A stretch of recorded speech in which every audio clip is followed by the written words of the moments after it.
22ನೇ ತಾರೀಕು ಅಯೋಧ್ಯೆ ರಾಮ ಮಂದಿರ ವಿದ್ಯುಕ್ತವಾಗಿ ಉದ್ಘಾಟನೆ ಆಗ್ತದೆ ಸರ್. ಸೊ ನಿಮ್ಗೆ ಆಹ್ವಾನ ಬಂದಿದೆ ಸರ್, ನೀವು ಹೋಗ್ತಾ ಇದ್ದೀರಾ? ಆಹ್ವಾನ ಬಂದಿದೆ ಅಂದ್ರೆ ನಾನು ಹೋಗ್ಲಿಕ್ಕೆ ಆಗಲ್ಲ. ಯಾಕಂದ್ರೆ ಇದು ನಮ್ಮ ಪ್ರೋಗ್ರಾಮ್ ಎಲ್ಲಾನೇ 8 ತಿಂಗಳು 10 ತಿಂಗಳು ಮುಂಚೆನೆ ಫಿಕ್ಸ್ ಆಗ್ಬಿಡುತ್ತೆ. ಆಸ್ಟ್ರೇಲಿಯಾದಲ್ಲಿ ಸಿಡ್ನಿಯಲ್ಲಿ ಒಂದು ಪ್ರೋಗ್ರಾಮ್ ಇದೆ, ಅದೇ ದಿವಸ ನನಗೆ ಇದು ಇವರು ಡೇಟಿಗೆ 2 ತಿಂಗಳಲ್ಲಿ ಅನೌನ್ಸ್ ಮಾಡಿದ್ರು. ಅದ್ರೊಳಗೆ ನಮ್ಮ ಹಾಲ್ ಎಲ್ಲ ಫಿಕ್ಸ್ ಆಗ್ಬಿಡುತ್ತೆ. ಯಾಕಂದ್ರೆ ನಮಗೆ ಒಂದು ದೊಡ್ಡ ಹಾಲ್ ಬೇಕು ಅಂದ್ರೆ ಯುರೋಪ್ ಅಮೆರಿಕ ಎಲ್ಲೇ ಇದ್ರು 8 ತಿಂಗಳು 10 ತಿಂಗಳು ಮುಂಚೆ ಬುಕ್ ಮಾಡ್ಲಿಲ್ಲ ಅಂದ್ರೆ ಆಗಲ್ಲ. ಎನ್ರೋಲ್ಮೆಂಟ್ ಆಗ್ಬಿಟ್ಟಿದೆ, ಎಲ್ಲ ಆಗ್ಬಿಟ್ಟಿದೆ. 12,000 ಜನ ಪಾರ್ಟಿಸಿಪೇಟ್ ಮಾಡ್ತಾ ಇದ್ದಾರೆ. ಅದು ಕ್ಯಾನ್ಸಲ್ ಮಾಡ್ಲಿಕ್ಕೆ ಆಗಲ್ಲ. ಅಂದ್ರೆ ಇನ್ನೊಂದು ಏನಂತ ಹೇಳಿದ್ರೆ ಸರ್, ನಮ್ಮ ಒಂದು ಇಂಡಿಯಾದಲ್ಲಿ ಒಂದು ಸನಾತನ ಸಂಸ್ಕೃತಿಯನ್ನ ಹೆಚ್ಚು ಪ್ರಚಾರಗೊಳಿಸ್ತಾ ಇರೋದು ನೀವು ಒಬ್ರು.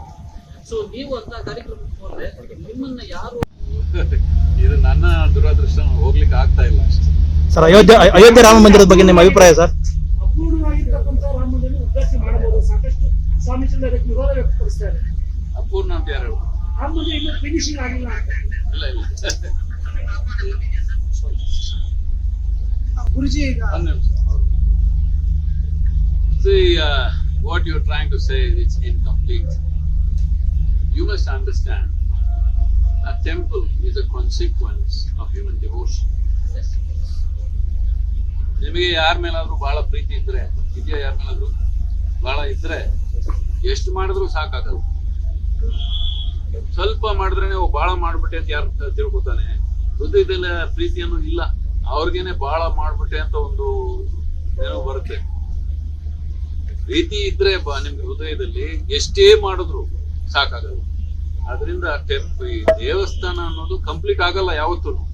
ಏನೇ ಮಾಡಿದ್ರು ಇನ್ನೊಂದು ಮಾಡ್ತಾನೆ ಇರ್ತಾನೆ. ಭಕ್ತನ ಪ್ರವೃತ್ತಿಗೆ ಆತರ ಏನೋ ಒಂದು ಮಾಡ್ತಾನೆ ಇರ್ತಾನೆ, ಇನ್ನೊಂದು ಇಂಪ್ರೂವ್ಮೆಂಟ್ ಮಾಡ್ತಾ ಇರ್ತಾನೆ. ಈಗ ಅದು 3 ಫ್ಲೋರ್ಸ್ ಮೂರು ಅಂತಸ್ತಲ್ಲಿದೆ. ಒಂದು ಅಂತಸ್ತು ಕಂಪ್ಲೀಟ್ ಆಗಿದೆ, ರಾಮ್ಲಲ್ಲ ಅಲ್ಲಿ ಹೋಗ್ತಾರೆ ಈಗ. ಅದಕ್ಕೆ ಮಾಡ್ತಾ ಇದ್ದಾರೆ. ಇನ್ನೊಂದು ಆಗಾದಾಗ ಇನ್ನು 3 ಅಂತಸ್ತು ಆದಾಗ ಅದಕ್ಕೂ ಒಂದು ಮಾಡ್ತಾರೆ. ಅದು ಇನ್ಕಂಪ್ಲೀಟ್ ಅಂತ ಹೇಳೋದು ಯಾರು? ಗುರುಜಿ ಈಗ ಪ್ರತಿಮೆ ಉದ್ಘಾಟನೆ ಆಗ್ತದೆ.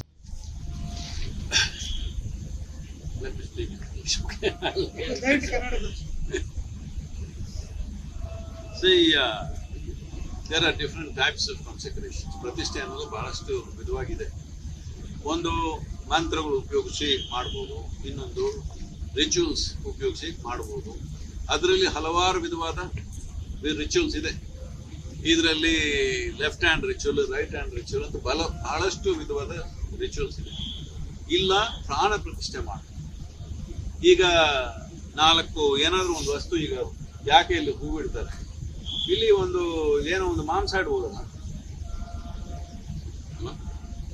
ಏನಾದ್ರೂ ಒಂದು ಕೊಂದ್ಬಿಟ್ಟು ಇಲ್ಲಿ ಮಾಂಸ ಇಡ್ಬೋದು. ಹೂವು ಯಾಕೆ ಇಡ್ತಾರೆ? ಅದರಿಂದ ಒಂದು ಆವರಣ ಏರ್ಪಡುತ್ತೆ. ಇದು ಬರೀ ನೋಡ್ಲಿಕ್ಕಲ್ಲ, ಬರೀ ವಾಸನೆಗಲ್ಲ, ಒಂದು ಶಕ್ತಿ ರೂಪದಲ್ಲೇ ಒಂದು ವ್ಯತ್ಯಾಸ ಇದೆ ಅದ್ರಲ್ಲಿ. ಈ ತರ ಹಲವಷ್ಟು ಉಪಯೋಗಿಸಿ ಮಾಡ್ಬೋದು. We can use various aspects of life and create a consecration. Prana Pratishtha means you are using your life and to consecrate. The difference is, if you do it with rituals and mantras, that deity will need a lot of maintenance to keep it that way. If you do not maintain it that way, then it will start receding. ಈಗ ನಿಮ್ಮ ಮನೆಯಲ್ಲಿ ಏನಾದರೂ ಒಂದು ಡೇಟಿ ಮೂರ್ತಿ ಇಟ್ಟರೆ ನೀವು ಕಡ್ಡಾಯವಾಗಿ ಅದಕ್ಕೆ daily ನೋಡ್ಕೋಬೇಕು. ಇಲ್ಲದವರೆ ಮನೇಲಿ ಇಟ್ಕೋಬಾರ್ದು ಅಂತ ಹೇಳಿದಾರಲ್ಲ, ಹೇಳಿದಾರ ಇಲ್ಲ ಮೊದಲಿಂದ. ಆದ್ರಿಂದ ಫೋಟೋಗ್ರಾಫ್ ಏನೋ ಇಟ್ಕೊಳ್ಳಿ, ಮೂರ್ತಿ ಇಟ್ಕೋಬೇಡಿ.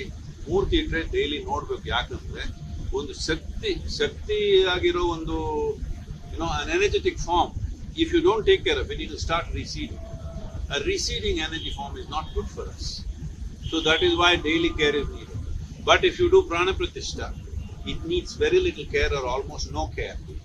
Essentially, we do prana pratishtha when we are thinking of a deity which should last 5,000 to 10,000 years.